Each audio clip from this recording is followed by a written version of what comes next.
سورہ الرحمن کی ابتدائی 4 آیات میں اللہ نے فرمایا الرحمن، اللہ کا سب سے بہترین نام.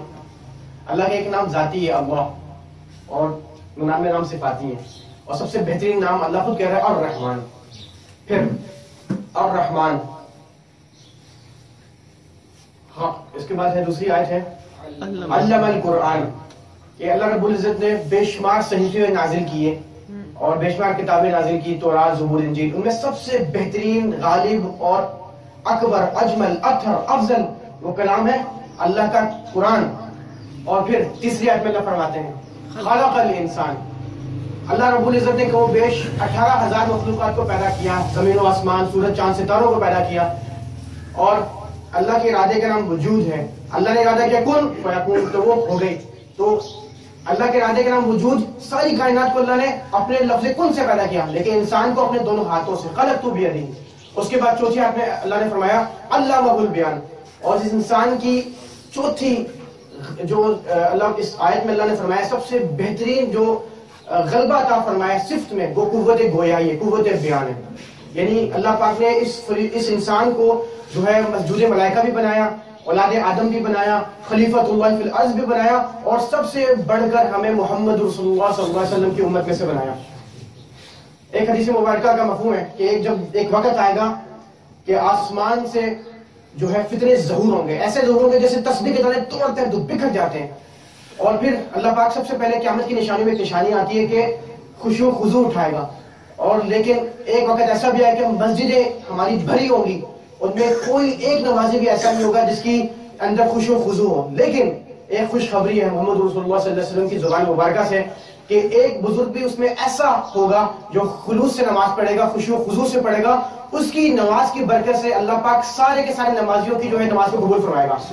یہ جو حلقہ قرآنی کا آغاز کیا گیا حبیب الرحمن قریشی صاحب نے، تو میں سمجھتا ہوں کہ یہ بہت بڑی اللہ کی نعمت ہے. ہر تعصب سے پاک، ہر فرقہ واریت سے پاک، ہر قسم کی جو ہے عصبیت سے پاک اللہ نے ایک بہت بڑی عظیم محنت دی ہے، بہت بڑی. اور سب سے بڑی بات یہ کہ ہمارے کچھ مدرسین ہوتے ہیں، مدرسین یہ ہوتے ہیں کہ بس ان کی شخصیت غالب ہوتی ہے، پھر وہ اس طرح سے آگے فکر نہیں پھیلتی. یہاں پہ معاملہ یہ ہے کہ یہاں پہ ماشاءاللہ جو ہے سفید جو ہے ریش والے بزرگ قرآن سیکھ رہے ہیں. اور قرآن سیکھنے کی جو ڈائمنشن ہے اس میں سب سے بڑی اعلیٰ چیز خیرکم من تعلم القرآن وعلمہ، یہاں سیکھنے والا بھی بہترین ہے اور سکھانے والا بھی بہترین ہے، وہ ہے عربی گرامر. عربی گرامر کے آپ ماشاءاللہ اصول پڑھ رہے ہیں. اب اس میں اگر کسی کو اس دوران موت آ جائے، کچھ ایسے بھی لوگ ہیں جو شرما جاتے ہیں، شرمانا نہیں ہے، بالکل بھی کسی قسم میں شرمانا نہیں ہے. کہ ایک صحابی نے 40 سال کی عمر کے بعد علم حاصل کیا اور قرآن پاک حفظ کر لیا. اور یہاں پہ ماشاءاللہ سفید بزرگ ہیں، اور ایک سفید جس کے داڑھی میں آ بھی گیا بال تو اللہ پاک اس کی سفید بالوں سے حیا کرتا ہے. اور اگر اس دوران کسی کو موت بھی آ جائے تو پھر اللہ کو دکھا سکتے ہیں اللہ کہ میں نے تیرے دین کے لیے، قرآن کے لیے جو ہے حلقہ قرآنی کا آغاز جو ہوا تھا اس کو سیکھتے سیکھتے اپنی زندگی کھپائی، اور اس دوران میں نے شاید مکمل بھی نہیں کیا اور موت آ گئی تو اللہ رب العزت طالب علموں میں اٹھائے گا اور نبیوں کے ساتھ اس کا درجہ ایک درجے کا ہوگا. تو الحمدللہ ہم نے سمنا آباد میں کلاس کا آغاز کیا تھا، سمنا آباد بنت کعبہ میں، اور ابتدائی کلاس کے لیے میں نے ان کو بلایا تھا.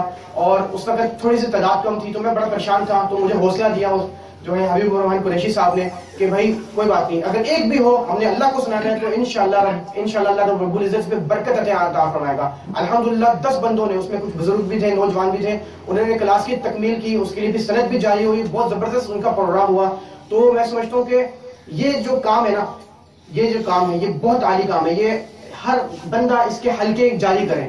دیکھیں اللہ رب العزت نے کام لیا تو ابابیل سے لے لیا، اپنے جو ہے خانہ کعبہ کی حفاظت کے لیے معمول کیے. اللہ نے کام لیا چونٹ سے لے لیا، جو حضرت سلمان علیہ السلام کی لشکر سے جو ہے اپنے آپ کو بچاؤ کا ایک معاملہ جو ہے سامنے آیا. اللہ نے کام لیا تو ایک جو ہے حدود سے لے لیا، جو قوم بلقیس کی جو ہدایت کے سبب بن گئی. میں اور آپ تو حضور صلی اللہ علیہ وسلم کی امت ہی ہیں، تو کیا میں اس قابل نہیں، کیا میں اس قابل نہیں کہ یہ کام مجھ سے لیا جائے، آپ سے لیا جائے؟ تو اللہ کے ہاں سب سے پہلی جو چیز ہے نا وہ قبولیت شرط ہے، قابلیت نہیں. ہم سے بے شمار قابل لوگ جو ہے مارکیٹ میں اویلیبل ہیں، لیکن میں سمجھتا ہوں کہ اللہ رب العزت نے اس کام میں اتنی خلوص، اتنی برکت ڈالی.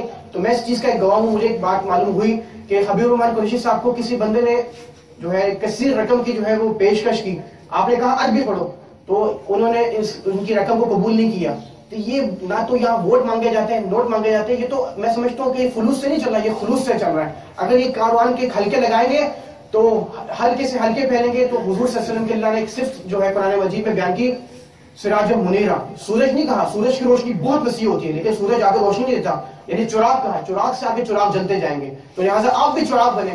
دیکھیں اور ایک بات، آخری بات کہ میں بات ختم کرتا ہوں، وہ یہ ہے کہ کائنات میں 3 شخصیات ایسی ہیں جن کے دل میں کبھی بھی حسد پیدا نہیں ہو سکتا.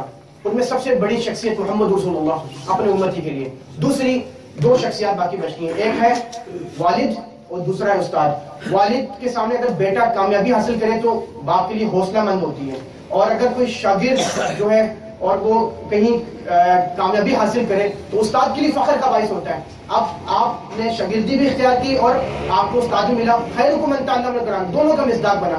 تو آپ نے آگے قرآن سکھانا ہے اور سیکھتے سیکھتے سکھانا ہے. اور پھر حدیث مبارکہ کا مفہوم ہے کہ نظر اللہ پاک اس کے چہرے کو تر و تازہ رکھے، جو ہم سے کوئی بات سنے آگے اس کو بیان کرے. ہو سکتا ہے کہ آپ نے اپنے استاد سے سنے اور آپ آگے کسی کو ڈلیور کر رہے ہیں اور وہ اچھا بیان کرے تو آپ کے لیے فخر کا باعث ہوگا، اور پھر یہ صدقہ جاریہ بھی ہوگا، علم نافع بھی ہوگا. اور یہ کام ایسا ہے کہ یہ اس کام کے لیے ہمیں اللہ اپنے آپ کو قبول کرانا پڑے گا. اس کے لیے میں بھی ارادہ کرتا ہوں آپ بھی کریں انشاءاللہ. اس کام کرتے کرتے مرتے مرتے کرنا ہے تاکہ ہلکے پھیلے اور بے دینی ختم ہو. تو انشاءاللہ تعالی ہم اس کے لیے اپنے آپ کو پیش کرتے ہیں.